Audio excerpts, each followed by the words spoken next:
안녕 얘들아, 송쌤이야. 오늘은 완자, 화학, 원, 산화환원 반응에 대해서 공부를 함께 해볼 거야. 일단 산화환원 반응이라고 한다면 여러분들은 산소를 만나게 되면 산소를 잃어버리게 되면 환원, 이걸로 앞으로 이제 중학교 과정과 이제 앞으로 고등학교 과정에서 다 배워왔을 거야. 그래서 오늘 간단하게 가장 먼저 해야 되는 부분은 너네들도 알다시피 이런 산소의 이동에 대한 산화환원에 대해서 한번 알아보도록 할 거야. 너네들 굉장히 잘 알고 있지. 산화 반응은 어떤 물질이 산소를 얻는 반응이야. 그러니까 만약에 선생님이 산소를 얻었다고 한다면 선생님은 산화됐구나, 이렇게 생각하면 되는 거고, 선생님이 가지고 있었던 산소를 누군가가 뺏어갔다면 선생님은 산소를 잃어버렸지. 그렇기 때문에 선생님은 환원됐다, 이렇게 말할 수 있을 거야.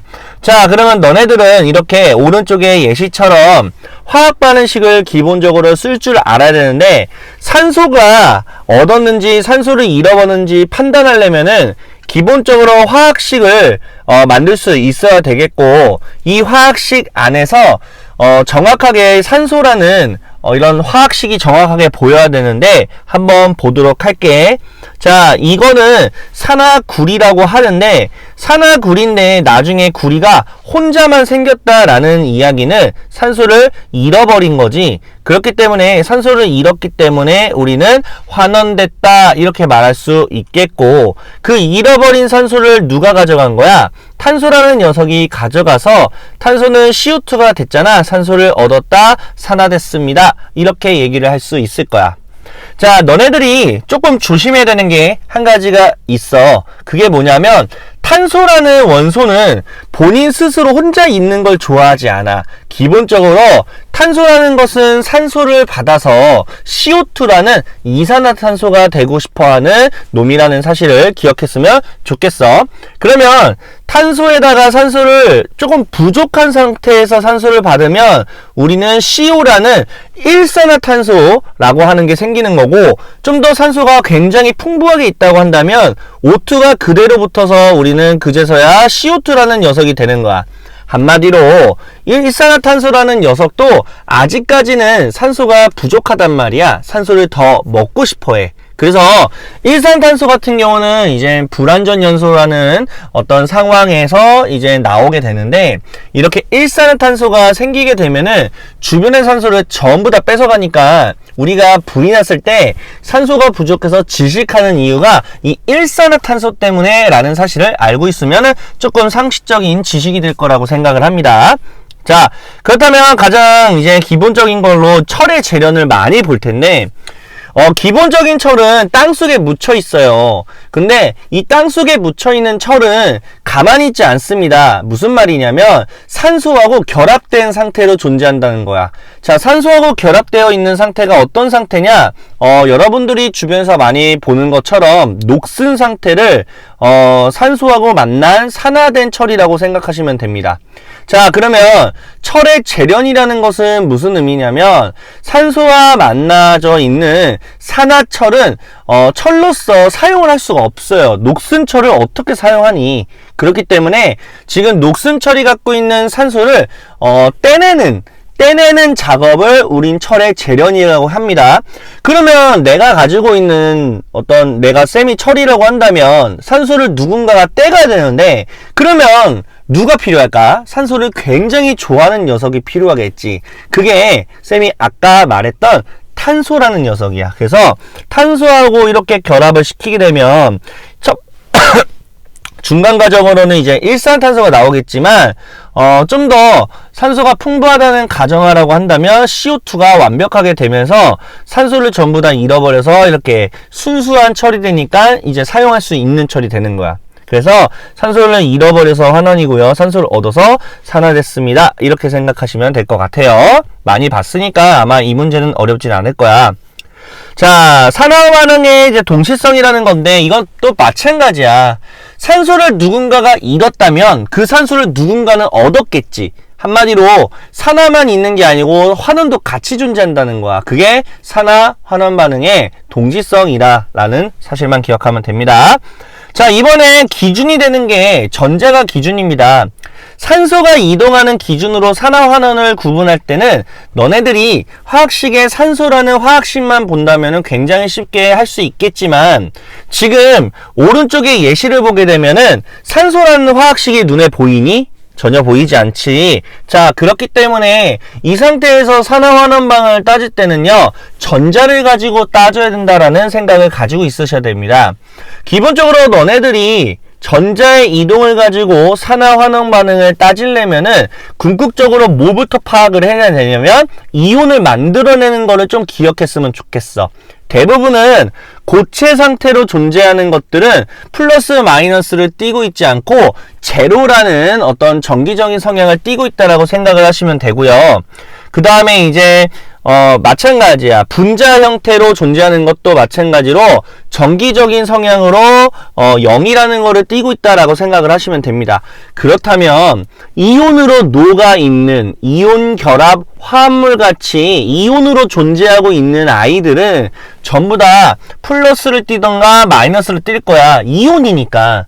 그렇기 때문에 여러분들이 이온으로 만드는 작업에서 플러스 1, 플러스 1, 그 다음에 플러스 3, 그 다음에 마이너스 1, 마이너스 2, 마이너스 3 이렇게 수치적인 것들을 어느 정도 숙지를 하시고 보시면 좋을 것 같아. 자, 그러면 볼까요? NaCl이라는 이온 결합 화합물이 존재하는데 Na는요 지금 이온이고 Cl도 이온이야. 다만 표시를 안 했을 뿐이다. 그러면 Na는 플러스 1가고 Cl은 마이너스 1가라는 이야기는 무슨 말이냐면 Na는 0이었지만 지금 어떤 상황에서인지 모르겠지만 플러스가 됐네. 플러스가 됐다는 거는 전자를 잃어버려서 플러스가 된 겁니다. 마이너스가 된 거는 전자를 얻어서 된 겁니다. 그렇게 됐기 때문에 나트륨은 전자를 잃었기 때문에 우리는 그걸 산화라고 할 거고 전자를 얻은 것은 환원이라고 얘기를 할 수가 있습니다. 그래서 너네들이 요거를 좀 외우셔야 됩니다. 산화는 전자를 잃어버렸고요. 환원은 전자를 얻었고요. 산소 입장에서도 당연히 외우셔야겠죠. 자, 그렇다면 이런 식으로 전자가 이동함에 따라서 우리가 산화 환원 반응이라고 이야기를 할 수가 있다라고 생각을 하시면 됩니다. 자, 그렇다면 지금 보시면은 우리가 산소가 이동하는 산화환원 반응에서도 전자의 이동으로 산화환원 반응을 따질 수 있느냐?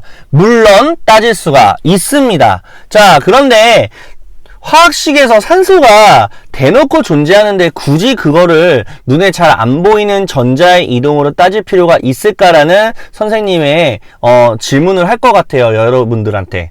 그래서 이제 여러분들이 대놓고 산소가 들어있는 화학식이 있다면은 산소의 이동으로 산화환원 반응을 따지시면 되고요. 산소가 존재하지 않는 상황에서는 산화환원 반응을 전자의 이동으로 따져주세요 라고 생각을 할 것 같아요. 자, 산화 마그네슘의 생성을 한번 볼게요.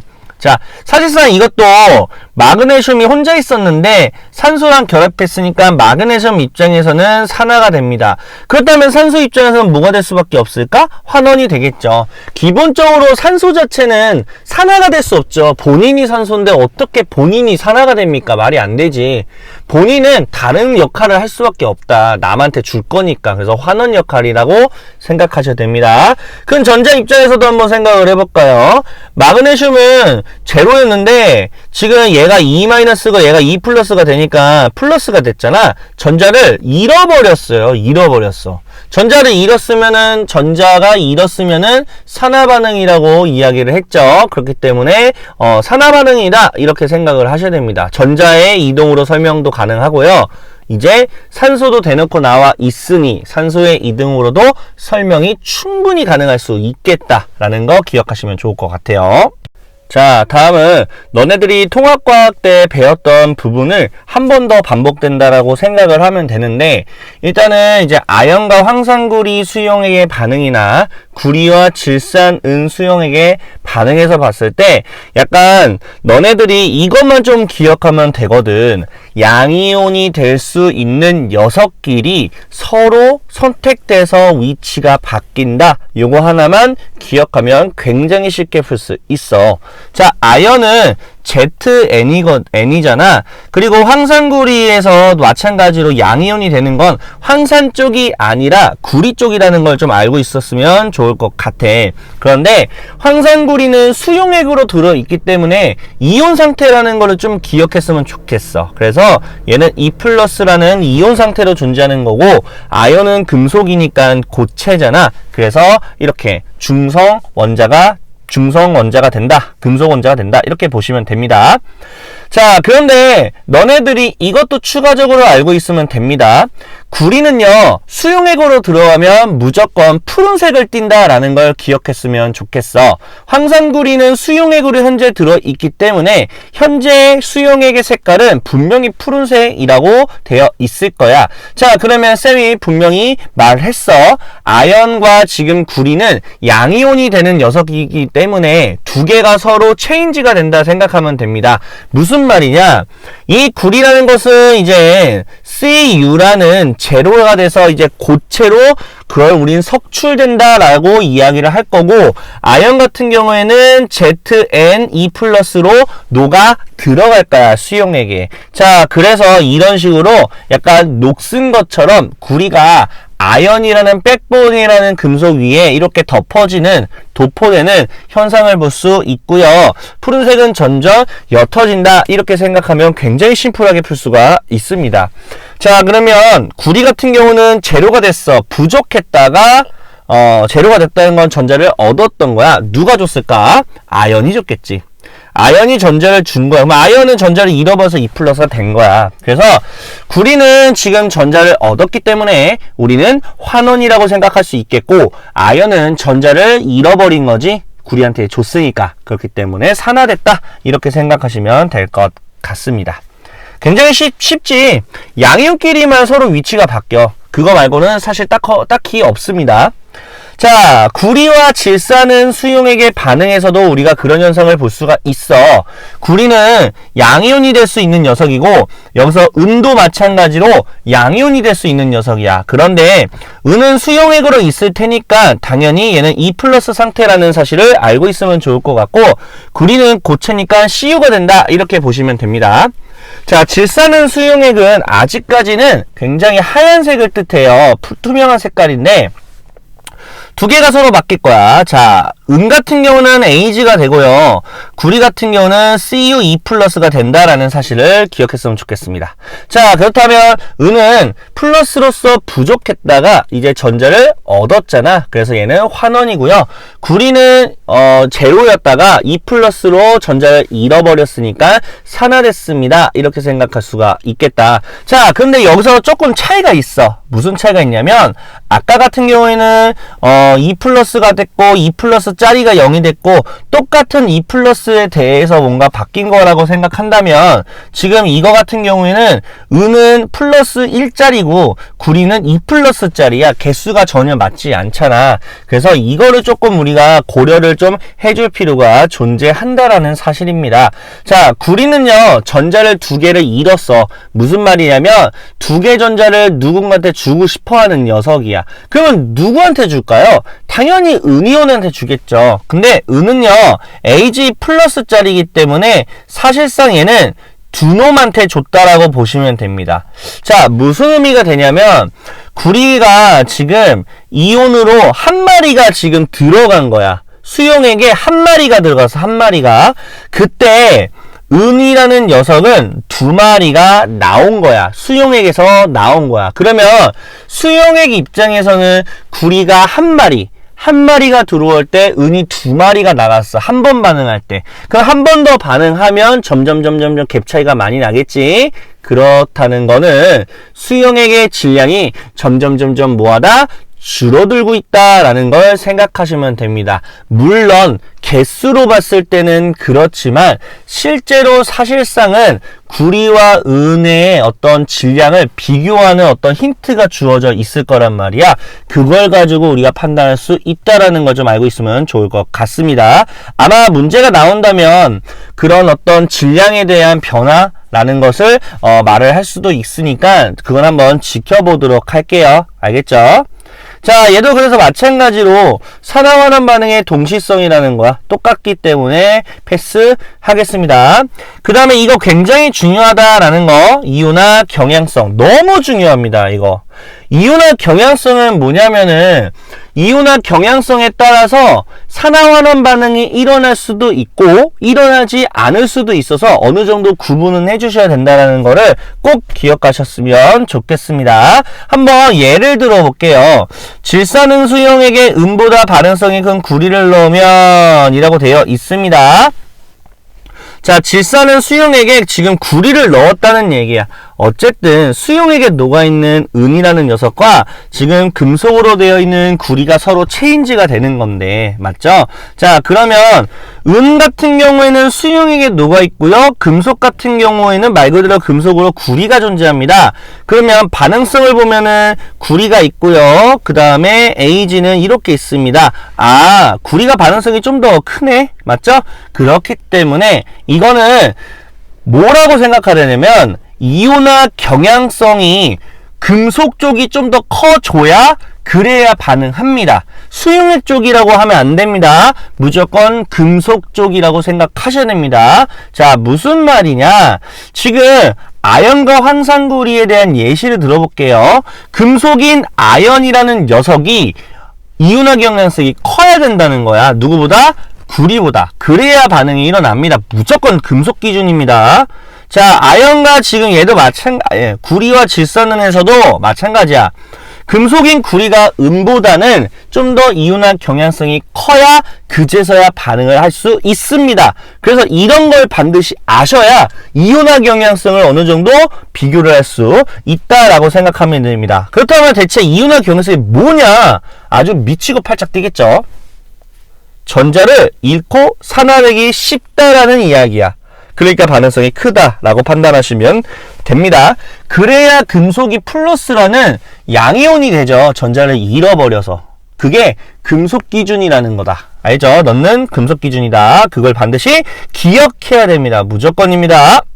자, 그렇다면 간단하게 문제를 풀고 마무리 짓겠습니다. 1번, 어떤 물질이 산소를 얻었다. 산화네요. 당연하죠? 전자를 잃었다. 산화지 왜 환원입니까? 이거는 암기를 하셔야 되는 문제고요. 3번 같은 경우는 전자를 잃는 물질이 있다면 반드시 전자 얻는, 이건 당연한 말이죠. 이건 당연한 말이지. 2번 볼게요. 지금 철의 재련이죠. 산화철은 산소를 잃어버리고 철로 뭐가 되냐? 환원된다라고 하셔야죠. 산소를 잃었으니까 환원. 그러면 얘는 산화라고 말씀하셔야겠죠. 3번 볼까요? 마그네슘과 산소가 반응하여 산화마그네슘이 되는 건데요. 산화되는 물질이니까 지금 마그네슘이 산소가 지금 만났죠?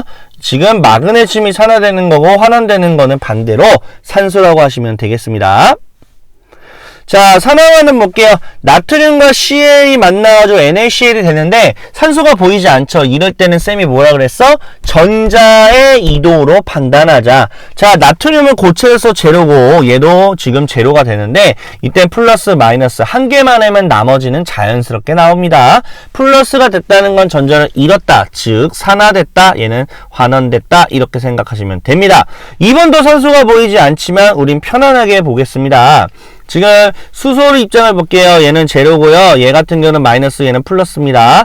전자를 부족했다가 얻었죠? 그럼 이거 환원이겠죠? 그럼 얘는 산화가 됩니다. 이런 식으로 우리가 편안하게 할 수 있겠다. 자, 3번 같은 경우도 마찬가지다라고 보시면 될 것 같습니다. 얘도 지금 구리 입장에서 한번 볼게요. 얘는 제로였거든요. 근데 지금 NO3라는 것이 이제 마이너스라는 걸 알아야 돼. 두 개 마이너스니까 당연히 2 플러스죠? 어머, 전자를 잃어버렸네. 그래서 얘는 산화됐고요. 환원됐다. 이렇게 하시면 됩니다. 굉장히 심플하죠? 4번도 마찬가지로 보시면 됩니다. 지금 얘 같은 경우는 수용액이죠. 2 플러스 짜리인데요. 제로가 됐죠? 오, 전자를 얻었겠네. 아, 환원이구나. 얘는 산화구나. 이렇게 보시면 됩니다.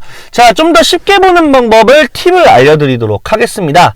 지금 이런 질산이라는 놈이 붙었다 그러면 무조건 산소로 생각하세요. 산화됐다 이렇게 보시면 되고요. 마찬가지로 이거 지금 SO4도 마찬가지로 붙었으면은 산소라고 생각하시면 됩니다. 근데 지금 니은은 잃어버린 걸로 됐으니까 환원이라고 하시면 됩니다. 간단하죠? 두 개 아셔야 돼요. 자, 5번 이런 문제 나오면 다 필요 없습니다. 양이온만 생각합시다. 자, 금속이라 제로. 얘는 2 플러스 수용액이니까 분명히 얘는 CU가 되고요. 그 다음에 얘 같은 경우에는 ZNE 플러스가 될 거다. 분명할 거다. 자, 수용액에 구리가 녹아 있는 상태니 당연히 푸른색을 띠겠죠? 누구 때문에? 구리 때문에 맞는 말이고요. 구리는 전자를 얻어서 CU로 산화된다. 전자를 얻었는데 왜 산화됩니까? 얻은 건 맞지만 ZN이라는 아연은 전자를 잃어서 이걸로 환원된다. 계속 얘기하지만 잃어버린 건 산화죠. 이거 자꾸 이상한 말을 하네. 4번 볼게요. 전자는요, ZN에서 CU2 플러스로 이동한다. 오케이. 그러니까 ZN은 2 플러스로 전자를 잃었고, CU는 전자를 얻어서 제로가 됐잖아. 그래서 맞는 말이다. 이렇게 해서 마무리하면 되고요. 일단은 간단하게 산화환원에 대해서 팁을 좀 알려드렸는데, 어떻게 들으셨는지 모르겠어요. 그래서 어쨌든 제대로 여러분들이 쌤이 말했던 팁을 어느 정도 가져갔으면 좋겠습니다. 저는 두 번째 편에서 다시 한번 뵙도록 하겠습니다.